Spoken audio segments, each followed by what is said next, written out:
าพี่น้องลงทำบุญอีกแล้ววันนี้เป็นวันพระใหญ่ค่ะเมื่อนี้พี่น้องเป็นวันศีลหลับ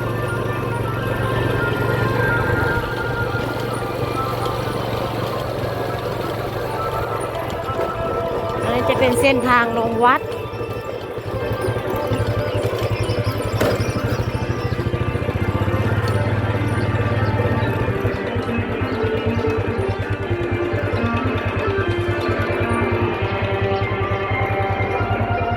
คากะลีมุมนี่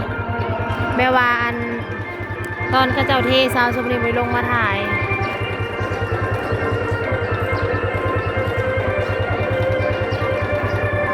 ซิมบ้านของเราก็น้องดาวก็มา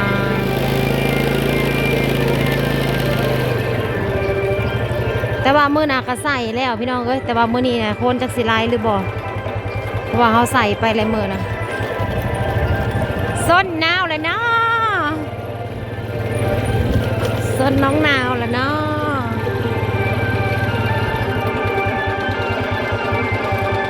คุณพ่อพ่อใหญ่ซีไม่ได้ขาดได้พ่อใหญ่ซีนี่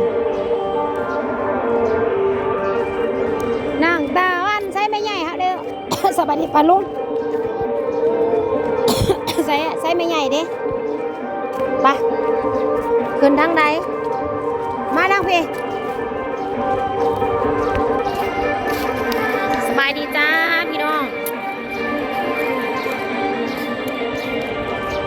วันนี้ก็เป็นวันศีลวันพระพี่น้องเลยเสาร์อาทิตย์ก็ลงมาใส่บาตรอีกแล้วมีแต่น้องตะวันลงมาน้องตะวันลงมาโอ้ยตายังโตบยังโคอยู่พี่น้องเลยน้องลุงเซาบีเซาจิวสิมาบอกแล้วก็มีอาปื้อเน่ลงมาไผ่กุ้งบอกมื้อนี้เป็นวันศีลใหญ่เนาะก็เจ้ากระสิลงมาไล่อยู่ดอกแต่ถ้ามันหล่นน้ำกันมาสิไล่ไปบอกเพราะว่าเมื่อน่ะใส่แล้วในกลางบ้านเมื่อบุญค่ะใช่แหละคุณแม่เฮา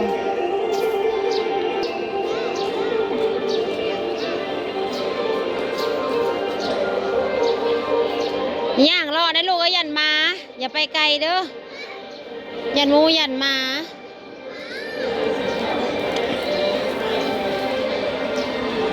ไผ่กุ้งสนั่งอยู่แจแท้ลูกไผ่กับย่าคือนั่งคนละแจวะฮะนี่แม่มาอยู่แจน่ะโอ้มาพี่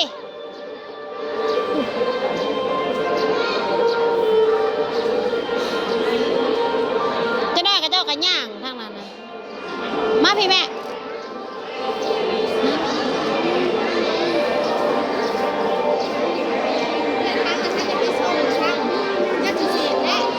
บ่มืออื่นส่งเพื่อนนี้แม่นี่นะเอาไว้เพื่อนนี้แม่สาวแล้วกันนะอาจจะเอามืออื่นมันในซิมว่า3เขาก่อนละเจก็มาเพิ่นไปอยู่มงคลลาย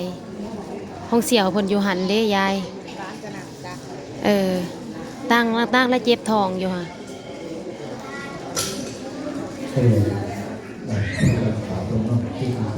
นั่งลายเมื่อวานนี่เจ็บท้องเจ็บไส้กราบลง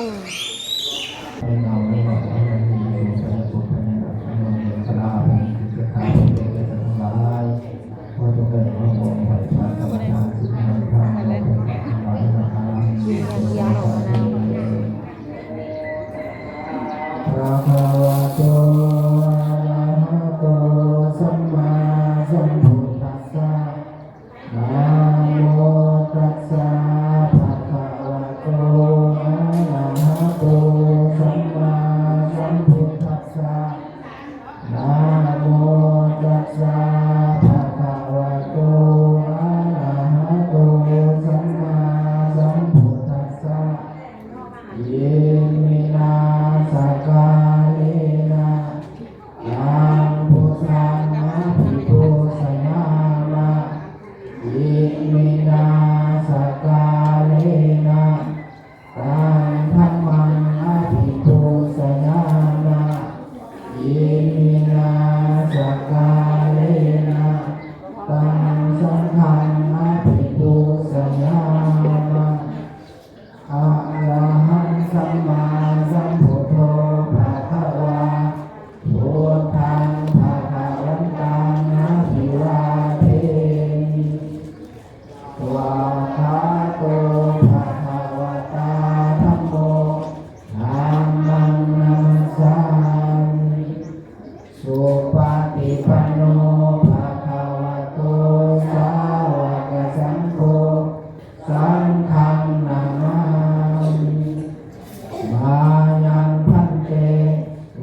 สุงรักขณทายา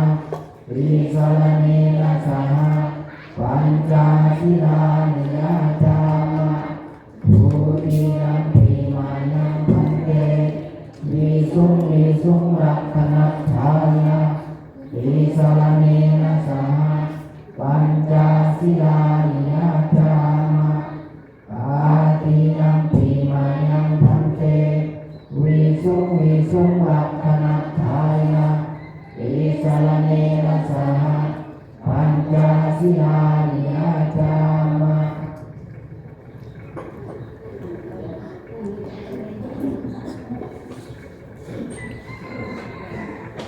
นะโมตัสสะภะคะวะโตอะระหะโตสัมมาสัมพุทธัสสะนะโมตัสสะภะคะวะโตอะระหะโตสัมมาสัมพุทธัสสะนะโมตัสสะภะคะวะโตอะระหะโตสัมมาสัมพุทธัสสะนะโมตัสสะภะคะวะโตอะระหะโตสัมมาสัมพุทธัสสะนะโมตัสสะภะคะวะโตอะระหะโตสัมมาสัมพุทธัสสะนะโมตัสสะภะคะวะโตอะระหะโตสัมมาสัมพุทธัสสะตังสรณังคัจฉามิ ธัมมังสรณังคัจฉามิ ธัมมังสรณังคัจฉามิ ธัมมังสรณังคัจฉามิ สังฆังสรณังคัจฉามิ สังฆังสรณังคัจฉามิ ทุติยมปิพุทธังสรณังคัจฉามิ ทุติยัมปิพุทธังสรณังคัจฉามิ ทุติยมปิธัมมังสรณังคัจฉามิ ทุติยัมปิธัมมังสรณังคัจฉามิ ทุติยมปิสังฆังสรณังคัจฉามิ ทุติยัมปิสังฆังสรณังคัจฉามิ ตาติยมปิพุทธังสรณังคัจฉามิ ตติยัมปิพุทธังสรณังคัจฉามิ ตาติยมปิธัมมังสรณังคัจฉามิ ตติยัมปิธัมมังสรณังคัจฉามิ ตาติยมปิสังฆังสรณังคัจฉามิ ตติยัมปิสังฆังสรณังคัจฉามิ อิสรณกัมมะนังนิพิ สา ดาม พันเต ปานาติปาตาเวรมณีสิกขาปะทังสมาธิยามิ ปานาติปาตาเวรมณีสิกขาปะทังสมาธิยามิ อทินนาธนาเวรมณีสิกขาปะทังสมาธิ อาทินนาธานาเวรมณีสิกขาปะทังสมาธิยามิ กาเมสุมิสาจลาเวรมณีสิกขาปะทังสมาธิยามิ กามิสุมิชฌาจาราเวรมณีสิกขาปะทังสมาธิยามิ มุสาวาตาเวรมณีสิกขาปะทังสมาธิยา โม มิ สาวาทาเวรมณีสิกขาปะทังสมาธิยามิ สุลาเมรยามัสสะปมาตฐานาเวรมณีสิกขาปะทังสมาธิยา สุ มิ รามีระยะมัสสะปมาทฐานาเวรมณีสิกขาปะทังสมาธิยามิ สาธุอิมานิปัญญาสิกขาปะทานิสิเลนะสุปฏิยตินิเลนะโภคสัมมาทาสิเลนินิพุติยติตัสสมาสิลังวิโสทัสสะ สาธุพันเตสังโฆตุสาธุพันเตสังโฆตุสาธุพันเตสังโฆตุนะโมตัสสะภะคะวะโตอะระหะโตสัมมาสัมพุทธัสสะนะโมตัสสะภะคะวะโตอะระหะโตสัมมาสัมพุทธัสสะนะโมตัสสะภะคะวะโตอะระหะโตสัมมาสัมพุทธัสสะสาธุสาธุดูแลสยาวิเศษเจ้าผู้เลิศพระเทศในวาตาสงสารเจ้าผู้สารสมทานภาวนาบริขารขอเจ้ากูจงมาหาเอาเขาบิณฑบาตรอผู้ขาทั้งหลาย ขอให้หายปาปันอย่าได้เป็นบาปอย่าได้ทุกข์ยากให้เข็นใจ ขอให้ได้เห็นหน้าพระเมตไตรตนเลิศแล่ขอให้ได้ไปเกิดในเมืองแก้วกล่าวสื่อว่านิรพานหมดทุกตนทุกคนได้ก่อขาถึง นานตังเมตตาโพ เห็นตลกไรมะนาวเลย ตาสิตวาเรนตุ ตันเตตัสสะภะวันตุเตสยามังคาลานิโอคิตาคาสมาธิยาสตุยาลัง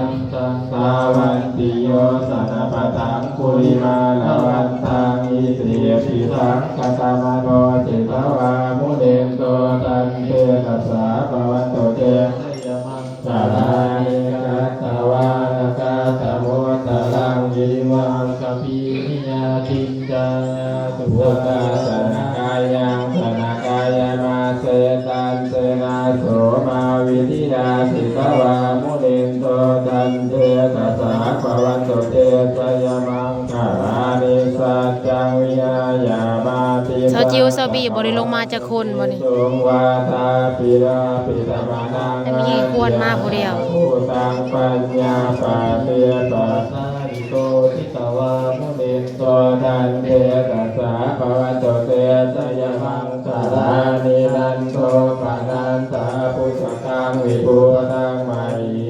พุทธิระ พี่น้องใส่บาตรแล้วก็สิพากันขึ้นเมื่อบ้านบัดนี้ฮะหมะม่วงค่ะนะปีนี้นะมันสีแรงหรือมันสียังหมะม่วงเป็นหมะม่วงเกี่ยงหน้ามะม่วงปุ๊บมีเลียเปื้อ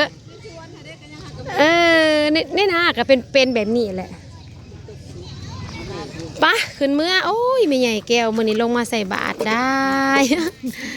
ลงมาใส่บาตรได้มีแก้วมื้อนี้หันแท้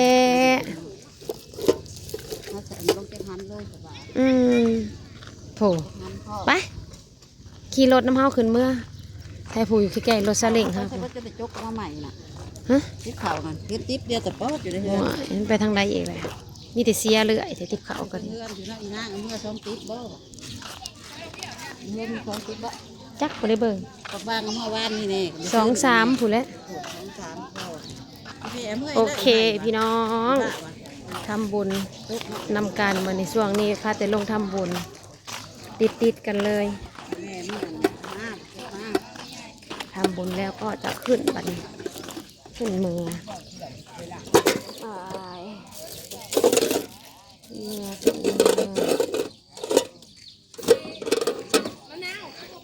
โอเคเนาะพี่น้องสำหรับคลิปนี้เสียใจนี่ก็ฝากกดไลค์กดแชร์กดติดตามเป็นกำลังใจด้วยจ้าเจอกันคลิปหน้าบ๊ายบาย